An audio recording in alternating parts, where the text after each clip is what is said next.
ये जो उत्तर गुजरात का इलाका है जहां बीजेपी और कांग्रेस के बीच में कश्मकश हमेशा बनी रहती है, वन साइडेड चुनाव नहीं होता है, इस जी, बार आपको क्या लगता है 2022 में?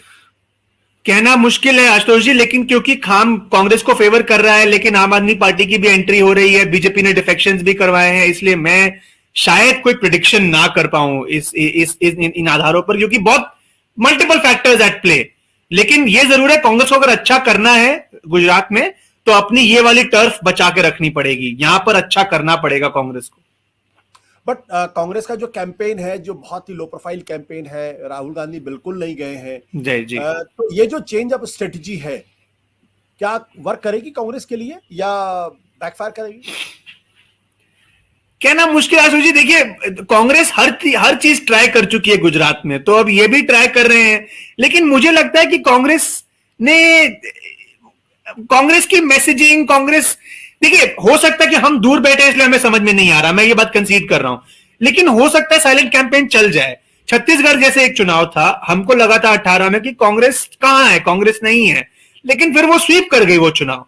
वो भी एक कहीं ना कहीं लोकलाइज्ड कैंपेन था बहुत। प्रॉब्लम गुजरात में क्या है कि कांग्रेस का तो लोकलाइज्ड कैंपेन होगा, अच्छा होगा, मैं मान लेता हूं, लेकिन उसके सामने बीजेपी की स्टेट लीडरशिप नहीं खड़ी है, वो बीजेपी की नेशनल लीडरशिप खड़ी है वहां पर।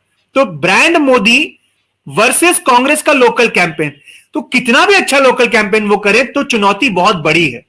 ये बात हिमाचल में उल्टी है।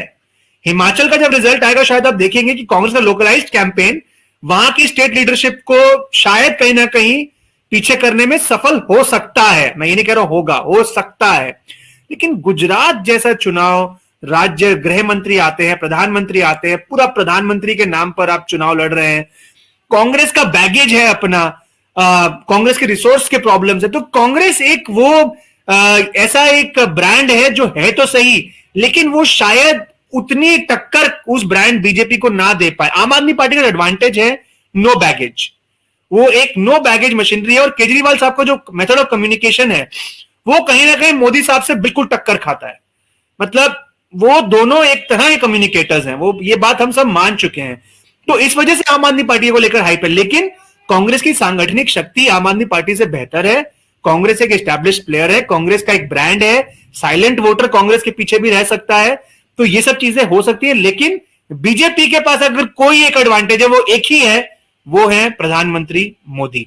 और मैं ये भी कहने को तैयार हूं कि आज जो बीजेपी की सबसे बड़ी शक्ति है, जो कांग्रेस की एक समय शक्ति हुआ करती थी इंदिरा गांधी जी के समय पर, आगे जाकर उसने कांग्रेस को कहीं ना कहीं पॉलिटिकली डिसएडवांटेज किया कि एक ही लीडर रह गए। तो ये बीजेपी का वो फेज है जहां पे वो एक लीडर पर ओवर डिपेंडेंट है। इसके शायद इफेक्ट्स उनको आगे जाके समझ में आएंगे। बिल्कुल। आप